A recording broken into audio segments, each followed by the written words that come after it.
Cutting Edge Consciousness, thought-provoking discussions and bold ideas from the edge of possibility.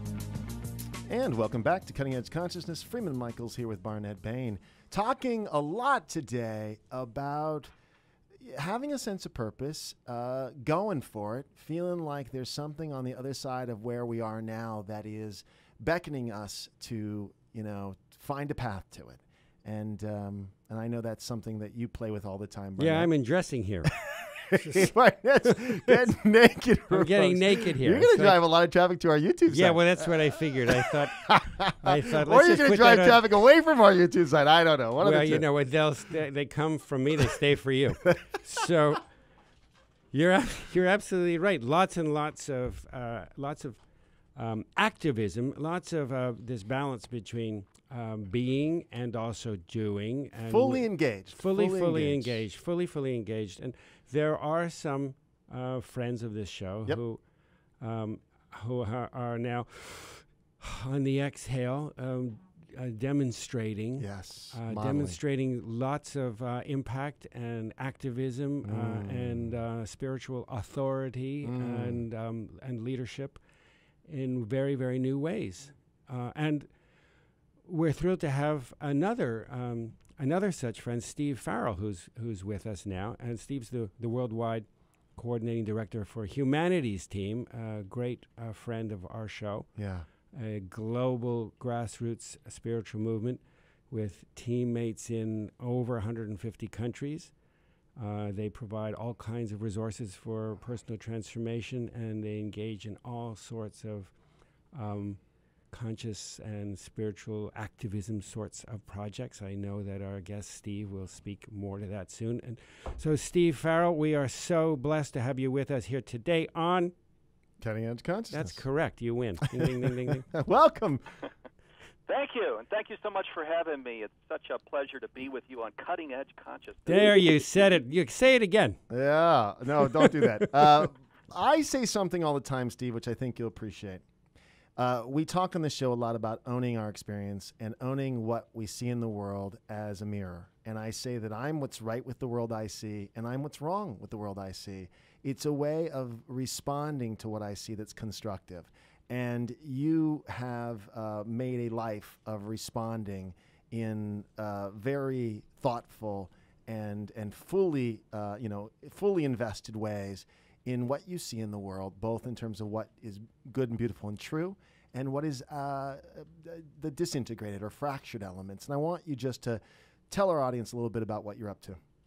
You bet. Well, Humanities Team is a global grassroots spiritual movement. It was founded by Neil Donald Walsh, the spiritual author who wrote Conversations with God in June 2003. So we're about 10 years old, and our focus is very narrow and very deep. Our focus is simply on awakening ourself and the world of oneness. And as you know, that's a life journey. There's a lot. Probably beyond that too. I'm guessing. A few lives. A few lives. But absolutely, we're here now. Our what we see is just what this truth that has been around over the millennia, that we're all connected, we're all one. It's been said, shared by so many spiritual messengers and philosophers, and now scientists, many quantum physicists.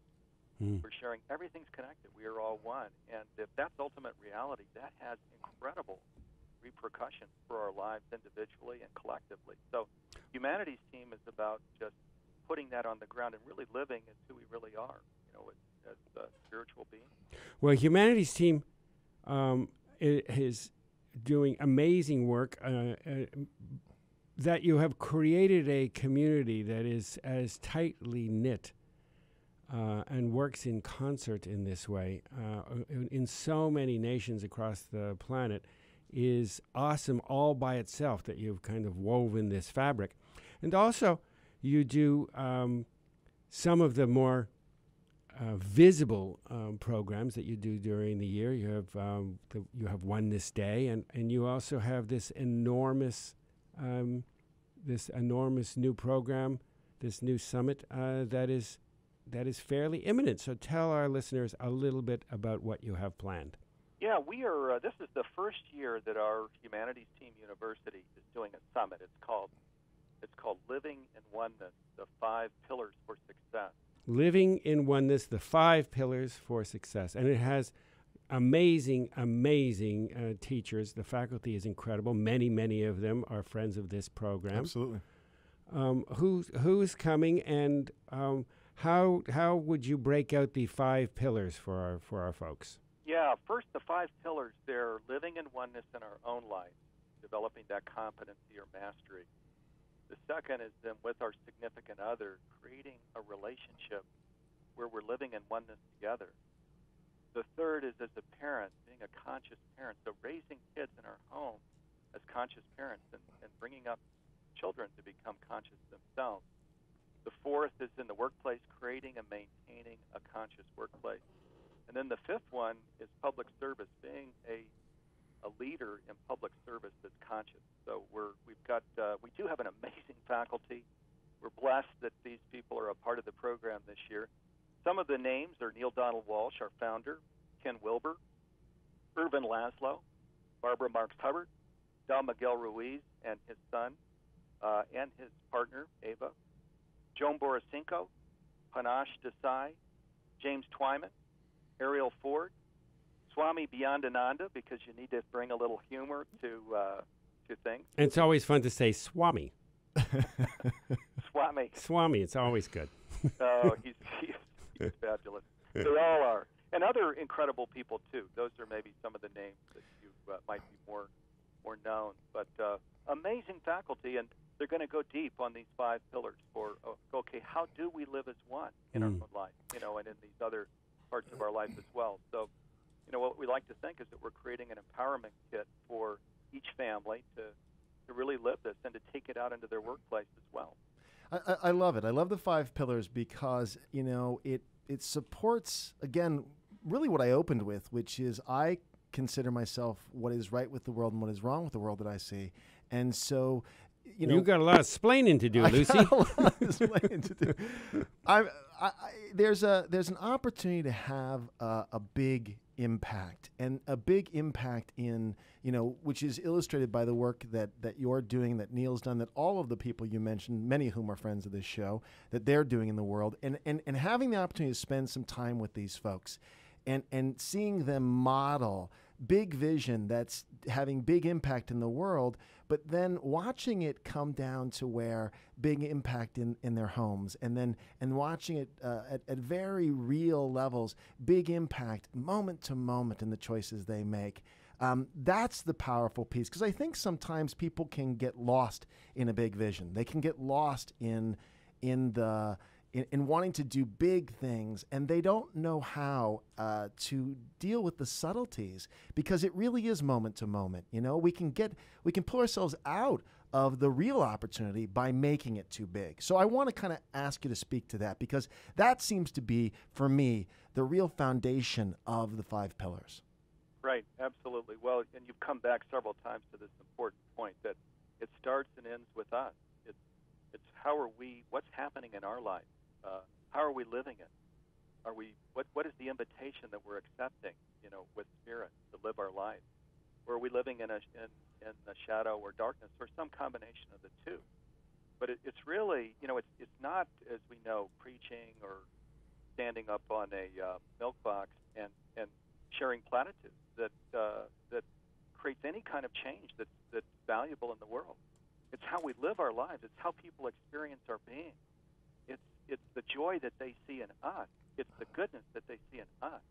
It's the charitable outreach that they see in us. And when people see that and feel that, they say, you know what? I am that too. I have goodness. I'm charitable the same way. So there's such joy in it and a sense of celebration. And look, you have built a community, a gigantic worldwide community that is both the generator of celebration and the cause for celebration. There is so much joy in allowing in that in the space of such a short time, we have an organization like this that has knitted together such an enormous community our world is really changing, and it's changing so quickly. So this summit, along with all the other opportunities for connection and communion, is also an occasion for celebration. It absolutely is. By the way, let me share the link that people can go to Please. to read about the program and to register. It's, of course, the whole program is free. It's http:// Those are the common things on your screen. But instead of the www, it's livinginone.com. So that's livinginone.com, livinginone.com. And then you'll be able to read about the program. You can register for the program for free. The program starts on Tuesday, June 4th. All of the programs except for one are from 12 o'clock to 1 o'clock Pacific time. So that first program on Tuesday, June 4th, 12 o'clock, that's Neil Donald Walsh. It's going to kick it off. The following day, Tuesday, June 5th, is the one day that it's different. It's an hour later, so that one is 1 to 2 o'clock Pacific, and that's Ken Wilber. And then the following day, on Thursday, June 6th, 12 to 1 o'clock, is Barbara Marks Hubbard. So that's how the program starts, and you can imagine the wisdom that these three individuals will share. Yeah. So by the way, just to come in too, Barnett, on some points you made, a lot of what they're going to share is going to be from personal stories, from life experience. So, not from the academic and intellectual, but rather, how did they wake up? What happened? How did they come into wisdom, and what is that wisdom? How did their life unfold? Which is, I think, how you really get to see the real pearls of wisdom.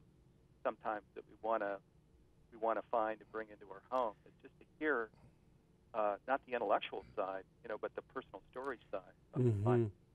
Well, and Barbara tells these stories so beautifully, and certainly Neil, the authenticity and the vulnerability that comes through these personal stories. Well, and the love between those two is a great thing. We experienced that with the with the Birth 2012.